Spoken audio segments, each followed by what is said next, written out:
কুমিল্লার দাউদকান্দি উপজেলার চকমখোলা গ্রামে চকমখোলা প্রবাসী ও যুব কল্যাণ সংস্থা এবং সমিতির উদ্যোগে মানবিক ও সমাজ কল্যাণমূলক অনুষ্ঠানের আয়োজন করা হয়েছে। অনুষ্ঠানে এলাকার বিভিন্ন ধর্মীয় প্রতিষ্ঠান এবং শিক্ষার উন্নয়ন ও অসহায় মানুষের কল্যাণে অনুদান ও উপহার প্রদান করা হয়। এ সময় মসজিদ নির্মাণ ও ঈদগাহ উন্নয়নের জন্য আর্থিক সহায়তার পাশাপাশি মাদ্রাসা শিক্ষা কার্যক্রম পরিচালনা ও অসচ্ছল শিক্ষার্থীদের সহায়তায় অনুদান দেওয়া হয়।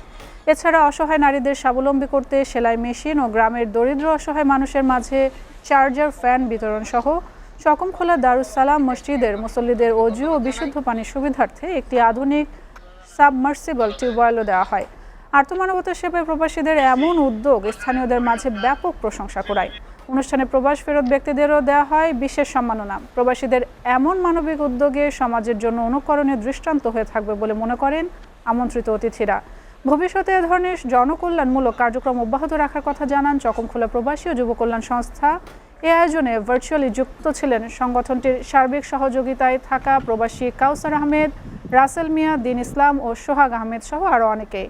তারা বলেন, সমাজের অবহেলিত দুস্থ ও সুবিধা বঞ্চিত মানুষের এগিয়ে নিতে প্রাতিষ্ঠানিক সমাজকর্মের ভূমিকা অপরিসীম। সেই মহান উদ্দেশ্য নিয়েই 2026 সালে প্রবাসীদের নিয়ে প্রতিষ্ঠিত হয় চকমখোলা প্রবাসী ও যুব কল্যাণ সংস্থা। সাংগঠনিক কার্যক্রমের শুরুটা নিজ এলাকায় হলেও এখন তা ধীরে ধীরে ছড়িয়ে পড়েছে গোটা ইউনিয়ন জুড়ে। ধীরে ধীরে পুরো দাউদকান্দি উপজেলা জুড়ে আর্তমানবতার সেবায় কাজ করতে চায় সংগঠনটি।